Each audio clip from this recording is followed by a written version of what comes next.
Ang ngalan ko ay Lekdi Udarap, tawagin niyo akong guro dahil may tuturo ako sa inyo.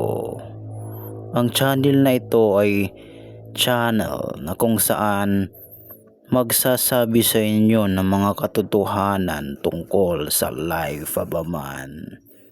Kaya i-like mo na ang video ito at i-subscribe mo na rin para ma-notify ka sa mga bagong videos natin. Today, tatalakayin natin ang mga dahilan kung bakit ka nabasted ng iyong niligawang babae. Siguro naman ay dumating na sa buhay mo na minsang may natipuhan kang babaeng sinabihan mong gusto mo siya pero binasted ka lang. Ang video na ito ay para sa iyo at para mamulat ka sa katotohanang hindi pa sa iyo sinabi ng sino man. Number 1, simping. Kung hindi mo pa alam ang kahulugan ng simping ay papaunawa ko sa iyo.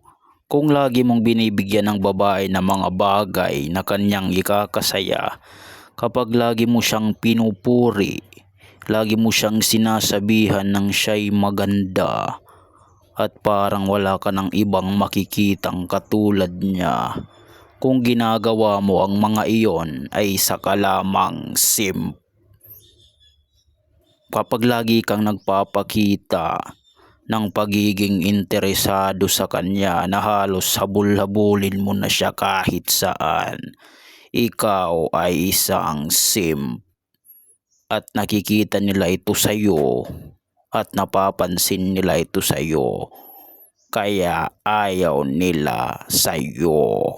Number 2, wala kang maraming pera.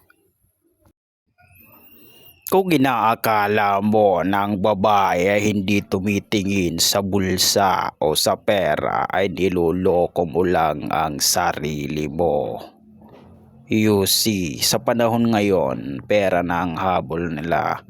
Kapag wala kang kakayahang mag-provide for a long term, ay wala kang pag-asa sa kanila. Kaya kung ako sa iyo, kung wala ka pang maraming pera, iwasan mo muna sila. Masasaktan ka lang, hangal. Number 3, putting her in the pedestal. Kung napapansin sa iyo ng babae na mas pinapahalagahan mo siya kaysa sarili mong kapakanan, ay you're putting her on a pedestal.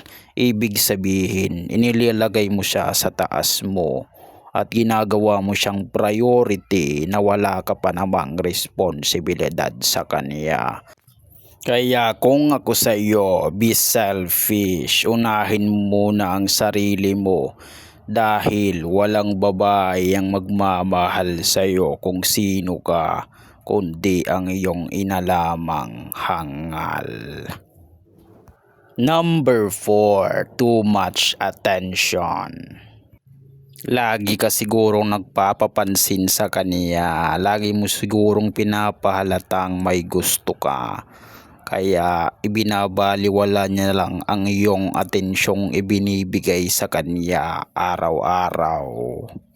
Bagkus ay ituon mo sa inyong sarili ang iyong atensyon at magkaroon ka ng self-discipline. Huwag kang masyadong atat dahil ayaw nila ng ganon. Doon nga nagtatapos ang ating video, kaya kung may natutunan ka, like and subscribe para marami pang maabot ang ating mensahe. Pagamat marami ang makakapakinig, ngunit kunti lang ang makakaunawa. Hanggang sa muli, mga tapat kong kawal.